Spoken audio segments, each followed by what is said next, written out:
Good evening. Welcome to This Week Tonight. I'm John Irvin, and this evening I have Dan and Shelley Dunlop, and we're going to be talking about the community dinners. Shelley, why don't we start with you? Sure, how you doing? Well, first of all, welcome. Thank you. I met you guys last year when I volunteered at one of the community dinners. I found out about it through Spruce. A lot of people out there know Spruce. We love Spruce. Spruce is great. Tell us a little bit about the community dinners. Sure. So we started in March of 2015. We sort of picked up an opportunity that had been happening on the island a few years ago that had been started by Steve and Brenda McDonough. And they had held the dinners in the St. Paul's Church for a number of years. And then for whatever reason, they just sort of stopped doing that. And so our organization that we're a part of, Spiritual Heritage Nantucket, as a board, began having a conversation about how we could invest deeper into the local people of Nantucket. And it just seemed like an obvious thing that we could gather people together for a free meal and really get the people connected and involved with each other that way. There is nothing better than breaking bread. It's true. Absolutely. Yeah, absolutely. Now, Dan, why don't you tell us a little bit about the organization? Well, Spiritual Heritage Nantucket, we always have to add that on to it, is a non-denominational group of individuals who came together primarily to put on summer events. We used to host a summer speaker, and we actually did that for 11 straight years in the summertime, where we had a luncheon and then we had a public event in the evening at either a high school or one of the churches. And actually this next year we're going to have another event. So we're excited to bring another speaker to the island and looking forward to that this spring. Tell me about the community dinners. What's the dynamic like there? What all goes on? So it's been such a fun opportunity for us as a board, for us as individuals. They're held at the American Legion. So That's important to know yes, as well. Yeah, right on Washington Street. And for us, there were so many little hidden surprises that we weren't anticipating. We knew it was going to be a blessing to sort of feed the people of the island, and we knew that we would also be blessed just being a part of that. What we didn't anticipate was that there would be so many layers of relationships built. So the people at the Legion have been phenomenal as far as not just offering their facility to us, but really offering us their friendship, their assistance. They're really involved with us almost every month from an advisory perspective, and also just they're in the background really assisting us with anything we need in their facility. So that has been a great way to build relationships with them. And we've gotten to meet a lot of really wonderful people there. So that has been fantastic. We can't say enough nice things about the people there. I agree. And then the opportunity to volunteer with so many people from the island. And it is a diverse group every month. Almost all of the churches have taken an opportunity to send a group of volunteers. So we're really uniting all the churches on the island in this effort.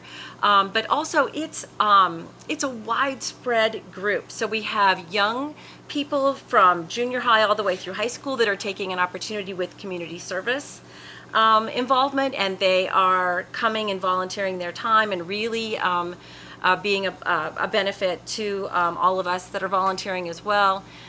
We have school teachers and workers and single moms and all kinds of people that are coming to be part of the volunteer force. So that's awesome.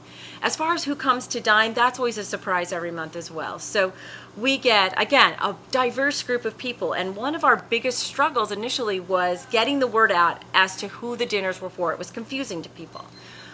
Because at first people thought, well, gosh, it's for the underprivileged, or maybe it was for the special needs, or maybe it was for the people from our island home. And so we had to really keep conveying the message, it's for everybody.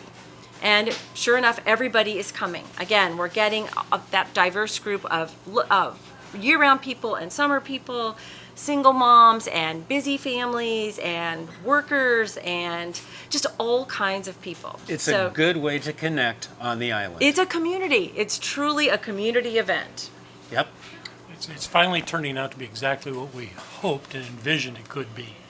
And so it's something that Right now, we had a little over 100, 110 people last month, with the volunteers included. That ranks up to really close to around 140 people, because we have a lot of volunteers.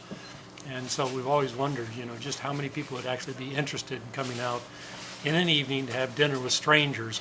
And we're finding out that there's a lot of people that aren't strangers very long once they get to that dinner. Now, Dan, last time I volunteered, you were kind of the head honcho in the kitchen. Are you still cooking the food back there? And this coming month, what is going to be served? Well, let's ask this. Was it good? The It was time? delicious. Then absolutely. I'm responsible for it. We have a wide variety of people that come to volunteer in the kitchen as well. And so they bring a lot of different skill sets that I don't have. Somehow or other, we're able to put together a meal. We plan the menu, but they actually put together the meal and get everything ready to go. He's being humble. Yes, he does oversee the cooking part of it too. But one of the real benefits is Callie Pierce, because literally Callie brings a lot of experience of being in the kitchen and helps us out quite a bit, and always does it in a very quiet manner. For He's those one that of the even Legion may know. members, so he's very beneficial, yeah. But so far, it's been pretty well. It's done pretty well with the people that show up. So Now, it's good. the next dinner is when? Second Tuesday in December, which I believe is the 13th. The 13th. Yes. And what will be served? This time it's beef stroganoff, and actually Callie has decided to take the lead on this, and he's going to be the main chef for the evening. So a group of And the we'll Legion be guys. assisting. Yes. So Terrific. it's kind of nice to see this change up and watch people take ownership. And I think that was one of the things that we're really hoping would happen, is that the community, members of the community, would take ownership. This isn't Dan and Shelley's party. This is a community dinner. And we're really hoping to see that involvement grow, where more and more people take charge and take parts of this, because we want it to last long after we're not here. Right. So Well, Dan and Shelley Dunlop, you have established a wonderful new tradition on Nantucket. Thank you very much for being here. Thank you. It's our Thank you. pleasure. come join us for dinner.